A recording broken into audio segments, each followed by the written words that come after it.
Hello guys, আসসালামু আলাইকুম। নিয়ে চলে আসলাম স্বপ্নবাজ ম্যানদেরকে নিয়ে নতুন একটি ভিডিও। আজকে এমন একজনকে নিয়ে কথা বলবো আমাদের বাংলাদেশের যশোর এলাকায়, যার বাড়ি, তার নাম হচ্ছে স্বপ্না। তিনি একজন মেয়ে হয়েও অনেকভাবে মানুষকে সাহায্য করতেছেন। চলুন দেখে আসি আজকের ভিডিওটি। বাবা কষ্ট দিতে মরে গেলি এতে কষ্ট বেশি কষ্ট থাকবো তখন জ্বলন্ত আগুনের মধ্যে জ্বলতে হবে তখন কি করে তখন কিটা এখন নাই আপনার রাগ পাচ্ছে আপা রোদের মধ্যে নামাজ পড়ে তখন কিটা দিয়ে বলবো বলেন।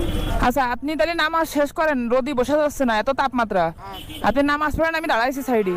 তার সময় যে দাঁড়ান, আমি আর অল্প একটু বাকি আছে শেষ করে নি। হ্যাঁ, ঠিক আছে। অল্প একটু বাকি আছে। এই তো আলহামদুলিল্লাহ ভাই, ভালো আছেন। না, উনি আসলে এই মানে ওনারা মাঝে মাঝে দেখি এই 30 দিনই এখানে বসে থাকে রোদে, বুঝছেন? একটা মানুষের তো ধৈর্যের সীমা থাকে, ওনার অনেক ধৈর্য। আপনি এই কালেক্টরের পুকুর পাড়ে যান, আমি আসতেছি বাইক নিয়ে। আপনার কি ভাড়া দিতে হবে? হ্যাঁ, নেন। আপনার পরিবারের লোক কি জানে যে আপনি এত কষ্ট করেন? হ্যাঁ, সবাই জানে। তো তাদের কি একটু মায়া লাগে না আপনার জন্য? জানি তাকে কি কি রূপ দিয়ে বানাইছে বলতে পারি না। এমনিও আমার মাটা একটু কঠিন।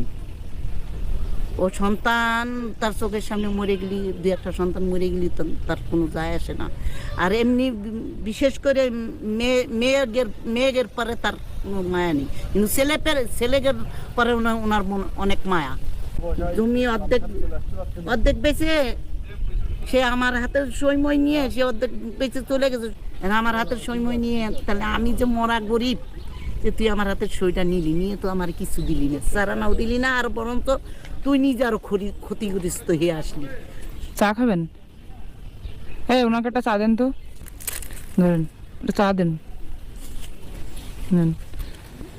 আচ্ছা, আপনার কি ব্যবসার পুঁজি আছে নাকি বাকি নিয়ে আসে? বাকি নিয়ে এসে আমার কোনো পুঁজি পাট্টা নেই আপা। এই পরেরটা বাকিতে এনে বেচা কিনা করি, যা বিচারে না লাভ হয়। ও আচ্ছা, আপনার মানে কত টাকার বাকি নিয়ে আসতে হয়? ওই 3,000 টাকার মাল বাকি আনতে হয়। তা এই যে প্রতিদিন যে আপনি রোদের ভিতরে এত কষ্ট করেন, তা লাভের টাকা কি করেন? লাভের টাকা হয় ওই আমার ফ্যামিলি রেখা হয়। প্রতিদিন 100-200 টাকা হয়? ও চেয়েও কম হয় আপা, বেচা কিনা তখন নিয়ে। তো এই সারাদিন যে রোদি পুড়ে অন্য কোনো ব্যবসা করা যায় না?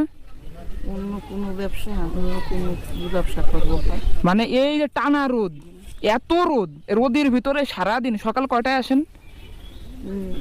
9টা 10টা। আর রাত 10টায় যান। তা 12 ঘন্টা যে রোদে বসে থাকেন, চেহারাটা আয়নায় দেখেছেন? পুড়ে পুরো কালো হয়ে গেছে। দেখি কি হবে আপা, একদিন তো চলে যেতে হবে আপা।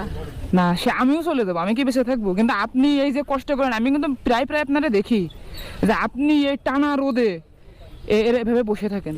এই ব্যবসাটা আপনি করলে কেমন হয়?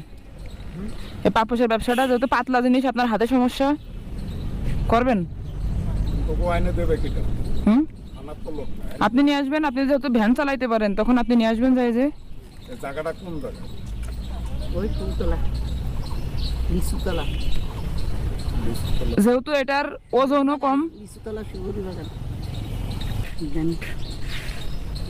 তা গুনিয়া দেন মাল কটা। আপনি না গুনিছেন? আপনি আবার একটা গুনা দেন। আমার গুনতে না এগুলো, বানিয়ে দিলাম কিন্তু।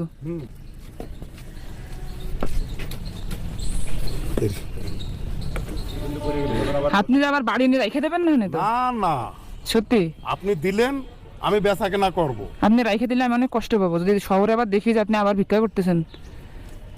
ভিক্ষা হচ্ছে মূল কথা, আছে ভিক্ষা হচ্ছে ভাগ্যর ব্যাপার। আল্লাহ যদি এই আমি ব্যাপার থেকে যদি আমি আমার দাঁড়া করায়, আমি তো আপনার তাহলে আর ভিক্ষা করবো না। হ্যাঁ, আমি তো আপনার ভাগ্য বদল করে দিচ্ছি। হ্যাঁ, দিচ্ছি না? চেষ্টা তো করতেছি নাকি? হ্যাঁ। তারপরে যদি দেখি যে আপনি বদলাচ্ছেন না, নিজের থেকে মানে শুদ্ধ আছেন না, তখন তো আমি কষ্ট পাবো। তা তো অবশ্যই। আপনি বলতে পারেন যে আপনি আমারে করে না দে বলার কে, কিন্তু আমি তো করিয়ে দিচ্ছি আপনারে। অবশ্যই দেখাই দিল। আপনি আমার পথটা দেখা দিলেন, পথে উঠে দিলেন, ব্যবসা দিলেন, আলহামদুলিল্লাহ। ঠিক আছে, করবেন।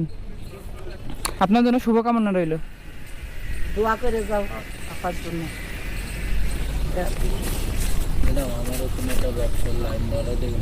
এই আপনি রোদি বিক্রি করেন না, আর বিশ্বাস করেন আপনার কষ্ট হয় অনেক। রোদি বসবো না, বিকেলের টাইমে বসলে হবে তো, কিন্তু এটা তো মনে করেন আমার অনেক দিনকের ব্যবসা তো আপা, হঠাৎ মানে ছাড়তে পারবো না, কিন্তু কিছুদিন করবো করে তারপর অন্য ব্যবসায় হাত দিয়ে ফেলবো।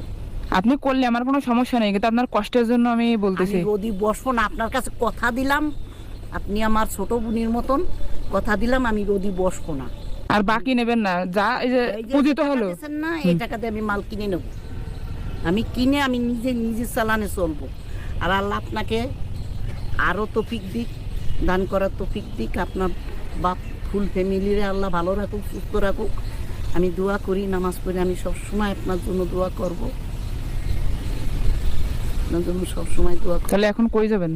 তাহলে বাড়ি ছিল জান তাইলে থাকেন বাবা, ঠিক আসি, আছে, হ্যাঁ? ঠিক আছে।